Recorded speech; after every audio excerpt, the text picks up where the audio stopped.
પ્રકરણ 16 આખરે ચૂલો ચેત્યો। વિદ્યાર્થી મિત્રો, આ વાર્તાના લેખક બાલાભાઈ વીરચંદ દેસાઈ જય ભિખ્ખુ છે। આ કથા નેતાની લોકો પ્રત્યેની ચિંતા અને તેની જવાબદારીની સમજ આપે છે। માનવતાનો મહિમા આ વાર્તામાં સુંદર રીતે દર્શાવવામાં આવ્યો છે। હઝરત ઉમર સાહેબ ઇસ્લામી ખિલાફતના બીજા નેતા હતા। ખિલાફતની લગામ જેના હાથમાં હોય તેનું નામ ખલીફા। આ પદ માટે પ્રજામાંથી યોગ્ય વ્યક્તિની પસંદગી કરવામાં આવતી। ખલીફા હઝરત ઉમર સાહેબ એમના વીરતા, ઉદારતા અને ચારિત્ર્યથી ખૂબ પંકાયેલા હતા।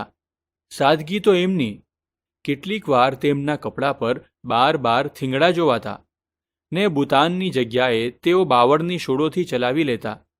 તેઓ કહેતા કે માણસના કપડા પર લાખ થીંગડા હશે તો ચાલી શકશે, પણ એના ઈમાન પર એક પણ થીંગડું નહીં ચાલે।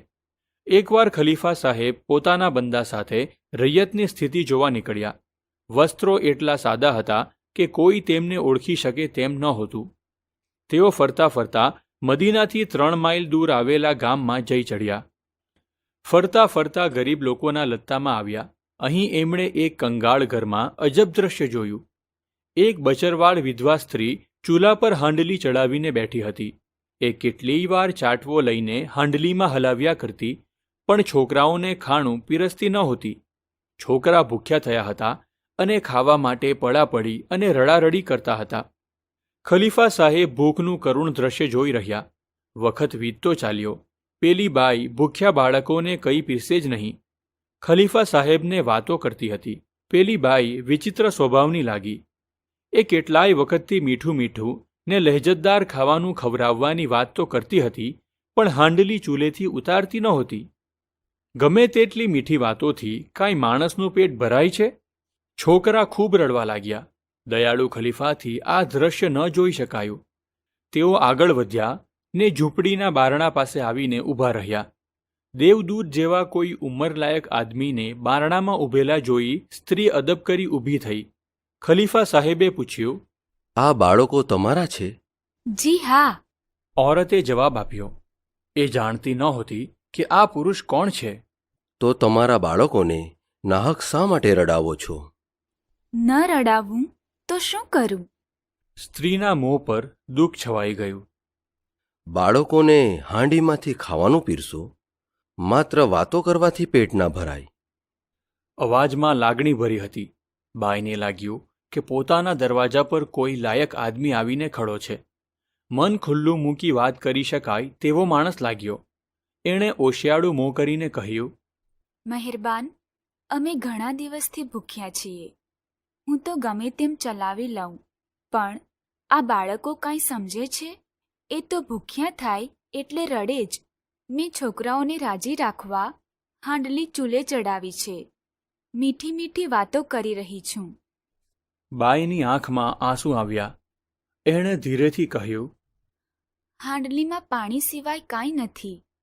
મારા ઘરમાં પણ ગોળાના પાણી સિવાય કાંઈ નથી। ખલીફા સાહેબ આ વાત સાંભળી 2 ઘડી એમને એમ ઊભા રહ્યા। પછી એમના મોં પર દુઃખ ઉભરાઈ ઉઠ્યું। તેઓ પોતાની કાંઈ પણ ઓળખાણ આપ્યા વગર એકદમ પાછા ફર્યા ને મદીના શરીફની મજલ કાપવા લાગ્યા। મદીના શરીફ પહોંચીને સીધા તેઓ રાજભંડારમાં ગયા। તેમનો પોતાનો ભંડાર તો ખાલી હતો, પણ પ્રજાના ભંડાર ભરપૂર હતા। તેઓએ કોઠારી પાસેથી લોટ, ગોળ, ઘી અને તરકારી લીધા। લઈને એક કોથળામાં ભરી પાસે બંદો ઊભો હતો એને કહ્યું, મારી પીઠ ઉપર આ કોથળો ચઢાવ। બંદો ગળગળો થઈને બોલ્યો, નામવર, એક કામ માટે આ બંદો હાજર છે। તેણે કોથળો ઊંચકવા માંડ્યો, પણ ખલીફા સાહેબે તેને તેમ કરતા રોકીને પ્રેમથી કહ્યું, રાજનો નેતા હું છું। મારી ભૂલને કારણે જ પ્રજા ભૂખમરો વેઠતી હોવી જોઈએ। આ ગુનાનો જવાબ એક દિવસ ખુદા પાસે મારે જ આપવો પડશે। માટે ત્યાં કંઈ જવાબ આપી શકું તેમ ભલો થઈને મને મારું કામ કરવા દે। બંદાએ ફરી આજીજી કરી, પણ ખલીફા સાહેબ ન માન્યા તે ન જ માન્યા। માલ સામાનનો કોથળો પોતાની પીઠ પર લીધો ને મજલ કાપવી શરૂ કરી। બંદો રોતો ને કરગરતો પાછળ પાછળ ચાલ્યો।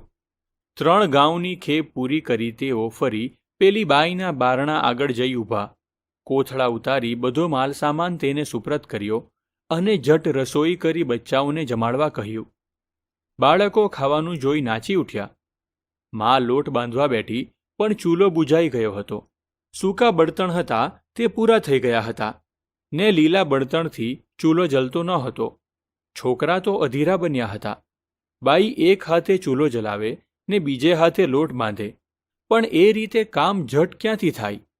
ખલીફા સાહેબથી આ વિલંબ સહન ન થયો. તેમણે કહ્યું, તું લોટ બાંધ, હું ચૂલો જલાવી દઉં. ને ખલીફા સાહેબ ચૂલો જલાવવા બેઠા. બળતણ લીલું એટલે ધુમાડાથી આંખો લાલ લાલ થઈ ગઈ ને ફૂંકી ફૂંકીને મોં તથા દાઢી રાખથી ભરાઈ ગયા. પણ ખલીફા સાહેબ એક બાપના પ્યારથી બાળકો સામે જોતા જાય, ધીરું ધીરું મલકાતા જાય ને ચૂલો ફૂંકતા જાય. આખરે ચૂલો ચેત્યો. ખાણું ઝડપથી તૈયાર થયું. બાળકો ખાવા બેસી ગયા. ખલીફા સાહેબ પિતાના પ્યારથી બાળકોને જમતા જોઈ રહ્યા. પેલી બાઈએ આ અમીર માણસનો આભાર માનતા કહ્યું, ખુદા તમને લાંબી ઉંમર ના કરે. ખરું પૂછો તો રાજમાં તો રૈયતના સુખ દુઃખને પોતાના સુખ દુઃખ સમજનાર તમારા જેવા જ ખલીફા હોવા જોઈએ. હજરત ઉમર જેવો ખલીફા હોય તો પણ શું, ને ન હોય તો પણ શું? પ્રજા એને શું કરે? હજરત ઉમર સાહેબ આ સાંભળી કંઈ ન બોલ્યા. એટલું બોલ્યા, બાઈ, મારી તરફથી એમનો ગુનો માફ કર. હજરત ઉમરના ભલા માટે ખુદાને દુઆ કર. ને આટલું કહી આંખમાં આંસુ સાથે એ બહાર નીકળી ગયા. સારાંશ: આ વાર્તા ખલીફા હજરત સાહેબ, એક ગરીબ વિધવા મહિલા અને તેમના ભૂખ્યા બાળકોની છે. હજરત ઉમર સાહેબ ઇસ્લામી ખિલાફતના બીજા ખલીફા. તેમની નીતિ, ઉદારતા અને સાદગી માટે જાણીતા હતા. એકવાર તેઓ રૈયતની સ્થિતિ જોવા માટે નીકળ્યા અને ગરીબ વિધવા મહિલા અને તેના ભૂખ્યા બાળકોના કરુણ દ્રશ્ય જોયા. વિધવા સ્ત્રી ફક્ત પાણીની હાંડલી ગરમ કરીને બાળકોને રીઝવતી હતી, કેમ કે તેના ઘરમાં ખાવા માટે કશું જ નહોતું. આ દ્રશ્ય જોઈ તેમને ખૂબ દુઃખ થાય છે. તેઓ મદીના પાછા જઈને લોટ, ગોળ, ઘી અને તરકારી લઈને આવે છે અને પોતે બળતણ ગોઠવી સ્ત્રીને ખોરાક તૈયાર કરવામાં મદદ કરે છે અને બાળકોને જમાડે છે. આ કથા હઝરત ઉમર સાહેબની માનવતા, ઉદારતા અને પ્રજાપ્રેમને દર્શાવે છે.